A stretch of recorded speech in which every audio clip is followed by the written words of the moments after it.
आप सभी को सुंदर शरद पूर्णिमा की बहुत बहुत बधाई हो। बाबा विश्वनाथ की कृपा आप पर सदा बनी रहे। आ गया शरद पूर्णिमा की रात्रि।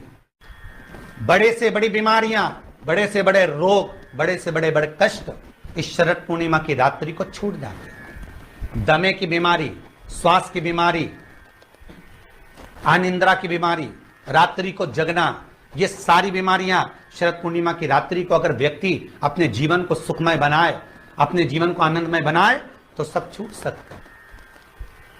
शरद पूर्णिमा की रात्रि को पीपल के पत्ते 5 लेकर उसके ऊपर खीर डालकर रात्रि को खा लेने से महाराज दमे की बीमारी, श्वास की बीमारी रुक जाती है। वो बीमारी बढ़ती नहीं है, उससे कष्ट नहीं होता।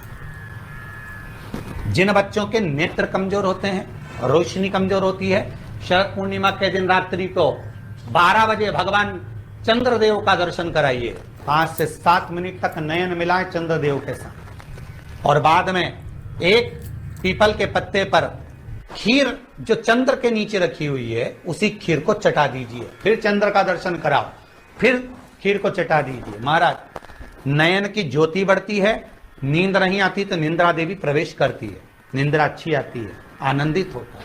महाराज जिस व्यक्ति के शरीर में गांठ पड़ जाती हो, शरीर काला पड़ जाता हो, चट्टे पड़ जाते हो या दांत खाज खुजली हो जाता हो, उसके लिए भी शरद पूर्णिमा की रात्रि को 12 बजे महाराज भगवान चंद्रदेव के लिए 21 दिए जलाए जाते हैं।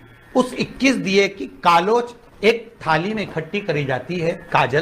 कालोच को इकट्ठी कर कर शरीर में गाय के घी के साथ में जहां जहां जगह पर चट्टे हैं, गांठ है, वहां लगाया जाता है। उसको 5 या 7 दिन लगाइए। उसके बाद में रोज प्रतिदिन लगाने के आधे घंटे बाद स्नान कर लीजिए, आराम लगना प्रारंभ हो जाता है। महाराज आज शरद पूर्णिमा की रात्रि से लेकर कार्तिक पूर्णिमा की रात्रि के बीच में जो दामोदर भगवान का, कृष्ण का, शिव का मंगल आनंद करेगा, अभिषेक करेगा, पूजन करेगा, स्मरण करेगा, उसके सारे दुख दरिद्र दूर हो जाएंगे। रात्रि को आप बड़े प्रेम से खीर बनाओ, चंद्रदेव की साक्षी में रखो, भोग लगाओ भगवान श्री हरि को।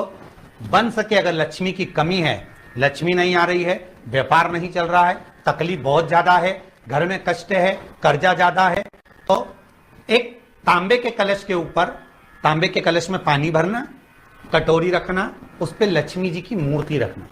लक्ष्मी जी की मूर्ति नहीं हो तो चांदी का सिक्का रखना।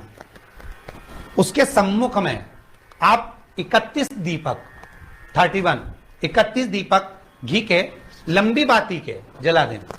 महाराज एक एक कमल गट्टा उस 31 दिए के अंदर डाल देना और लक्ष्मी जी का पूजन करना, लक्ष्मी जी का स्मरण करना, खीर का भोग लगाना, पान के पत्ते पर खीर रखना, 5 पत्ते पर खीर का भोग लगाना और माता लक्ष्मी से विनती करना।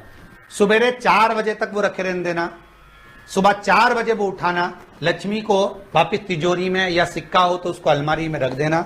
जो खीर बनी है वो प्रसाद के रूप में सुबह 8 बजे, 10 बजे, 9 बजे जब खाना हो प्रेम से पाना। माता जो दिए लगाए हैं वो ठंडे हो गए होंगे, उनको रखे रहने देना, बाद में काम आते रहेंगे, या दिए विसर्जन करना हो तो आपकी मर्जी है। पर वो मिट्टी के दिए लगेंगे, आटे के दिए नहीं लगेंगे, मिट्टी के दीप लगाना है आपको। 31 घी के दिए लगाना है। लक्ष्मी जी का पूजन करो, कंकु, चावल, हल्दी, मोली से सब तरह से। शरद पूर्णिमा की रात्रि को सुख मिलेगा, आनंद मिलेगा, लक्ष्मी की वृद्धि होगी, कार्य सिद्धि होगी। दूसरा क्रम, अगर कार्तिक पूर्णिमा हो, शरद पूर्णिमा हो, ये दोनों पूर्णिमा पर शरद पूर्णिमा के दिन आप शाम को प्रदोष काल के समय 4:30 बजे से 6 बजे के बीच में 1 लोटा पानी, उसमें 5 बेलपत्र रखकर, 1 कमलगट्टा डालकर भगवान चंद्रेश्वर महादेव के नाम से भगवान शंकर को चढ़ा दीजिए। आपकी जो कामना हो वो कामना कर कर चढ़ाएं, विनती करें चंद्रेश्वर महादेव को और निवेदन करें कि हमारा ये कार्य सफल हो।